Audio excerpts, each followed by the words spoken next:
Dean Reges, Butler City resident. Title is Your Worst Nightmare Comes True. So imagine you are a dedicated father and husband with a daughter and a stepdaughter who enjoys your family's life, or your family life. Now imagine your worst nightmare coming true. You are removed from your home, you find out your wife wants a divorce, and you are accused of unthinkable acts against your stepdaughter, even though the allegations are not true. Well, that scenario happened to a Butler County father in 2009 who faced allegations of sexual abuse against his stepdaughter, which resulted in an indicated finding on the state child line and criminal charges being initiated against him. Most amazing is that the medical evidence did not support any of the sexual abuse allegations. Upon the initial medical evaluation, the physical findings of an intact hymen did not support allegations of sexual activity. In fact, the examining physician found no evidence this patient was ever sexually active prior to or at the time of the sexual assault exam from both a physical and psychological aspect. That's his words verbatim. Did the case end there? It's a good question, but no. A second medical evaluation was conducted without the examining physician knowing that a second medical opinion was sought. The second medical exam was conducted without the findings of the initial examination. And upon a peer review of that second physician regarding the medical evaluation, there was still no finding of anatomical injury. And one would figure that the case would stop at that point. And as a side note, Pennsylvania Crimes Code, State Statute 3125, lists aggravated indecent assault if good faith medical practice is done, which is common, like the first initial exam, there would be no crime. However, since the second medical exam was kept from the second examiner, the people who permitted the second exam to occur are actually guilty of aggravated indecent assault against a person under the age of 13 for conducting that invasive procedure on this child. Since the case did not stop, and the DA's office continued to prosecute the case, and the Children and Youth Office filed an unsubstantiated indicated child line report, the case was taken to trial, presented to the jury, and this trial resulted in a mistrial. The case still was prosecuted by the ADA. Charges were refiled. And once a double jeopardy motion was filed by the defense attorney, as well as the initial physician's medical report being introduced to the court, the judge in the case was heard saying, "Oh my God, we almost sent an innocent person to prison." The basis of our judicial system is an adversarial system. It's designed to protect innocent people and requires that there is proof, or at least that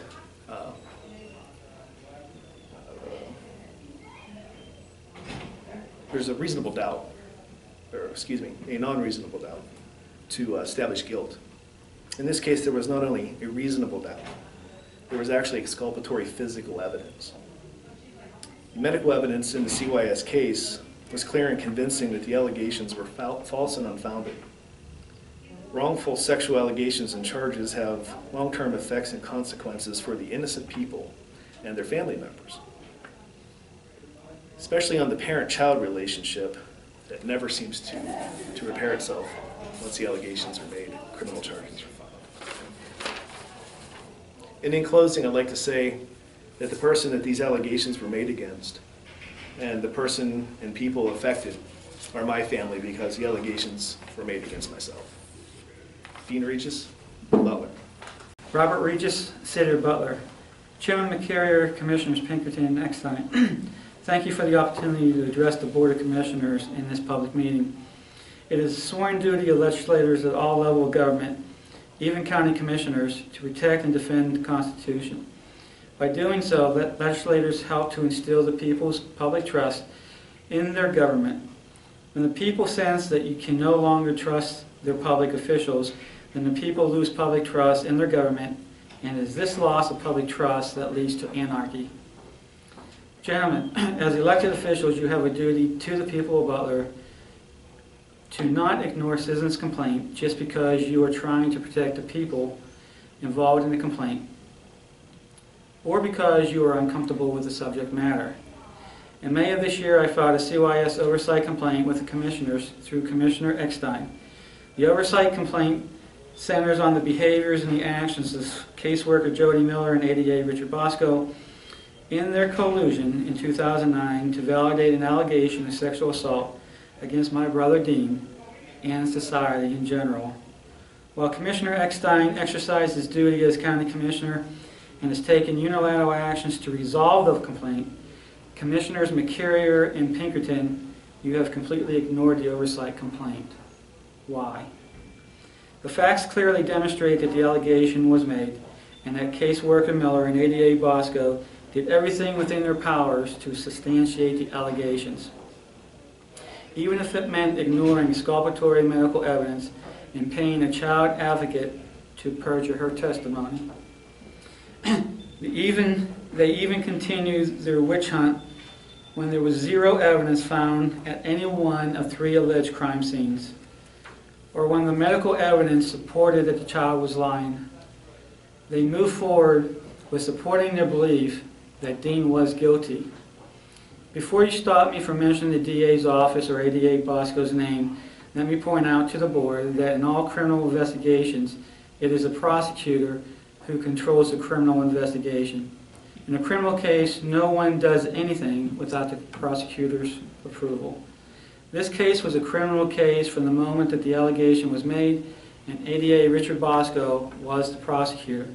ADA Bosco did the prosecuting, and CYS was the tool that provided the prosecutor with the required ammunition.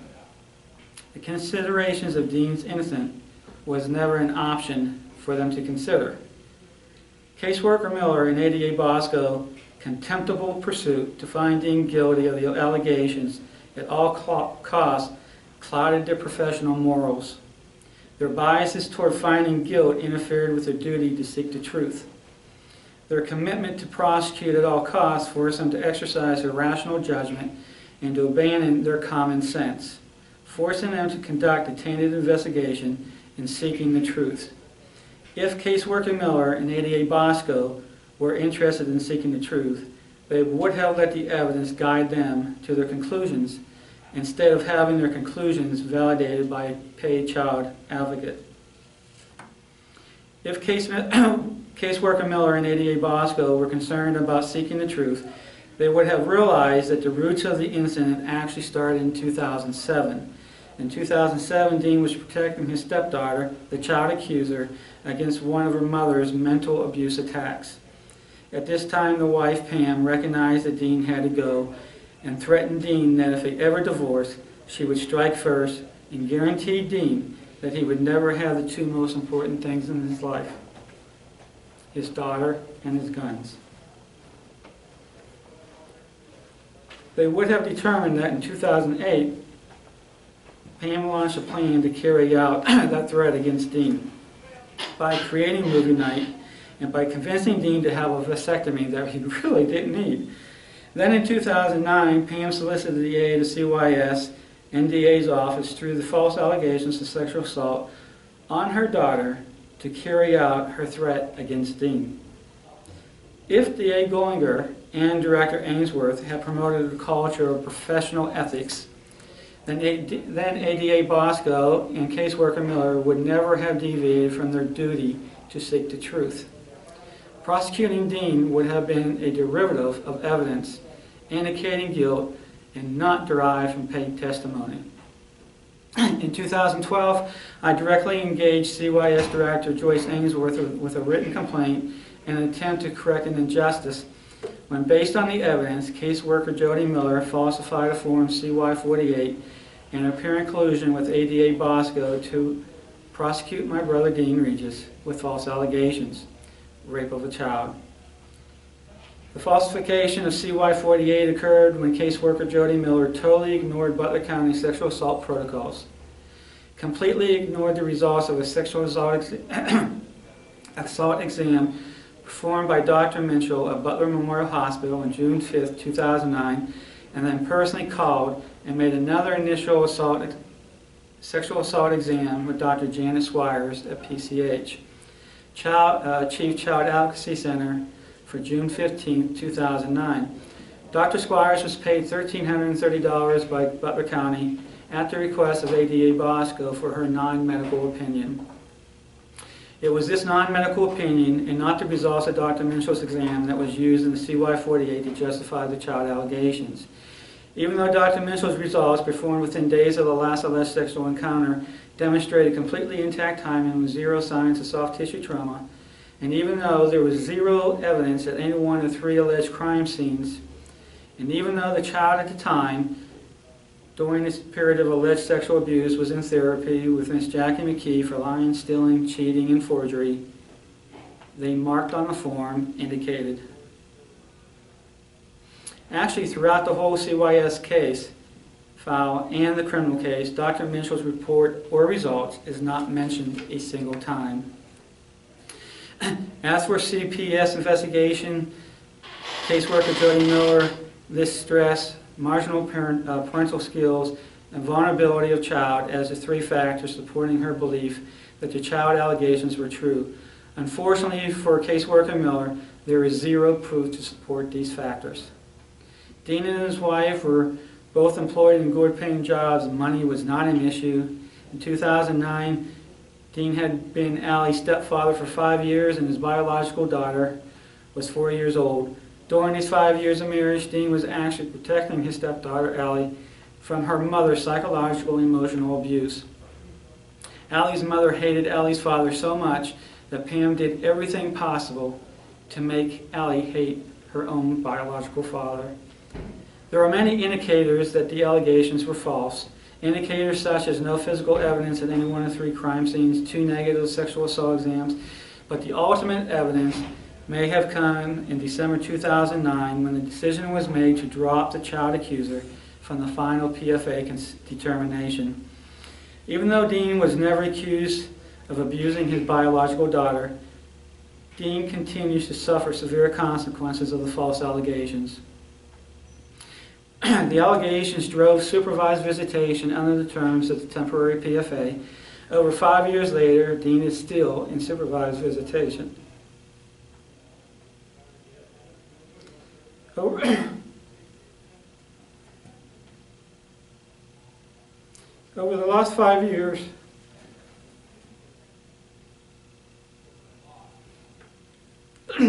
of supervised visitation, first of Family Pathways and currently a Specialty Outreach Service, Dean has observed disturbing behaviors, have drawn concerns for her welfare. In February of this year, 2014, by court order third party, a determination was made by the third party that possibly Dina was undergoing psychological, emotional, and maybe even sexual abuse by her mother. When the third party consulted and spoke to Pam about this matter, as she's done all the time, she totally ignored it. A court order was ordered for Pam to have the child evaluated by a board-certified child psychologist. Once again, that court order was violated when she went back to Jackie McKee, who has openly said she is not a board-certified child psychologist. She is a psychologist with no special training.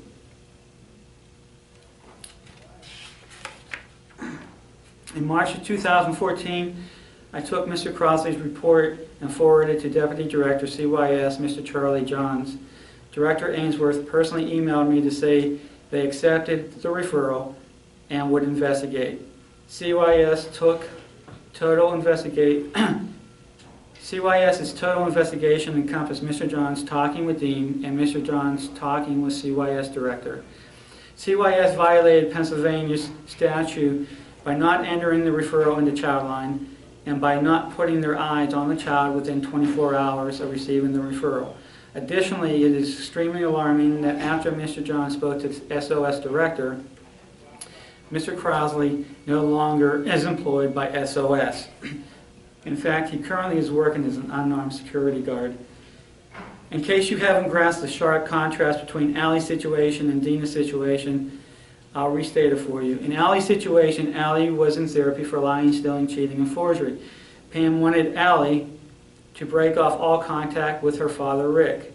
In order to persuade Allie to do as she said, Pam emotionally abused and terrorized Allie until Allie conformed.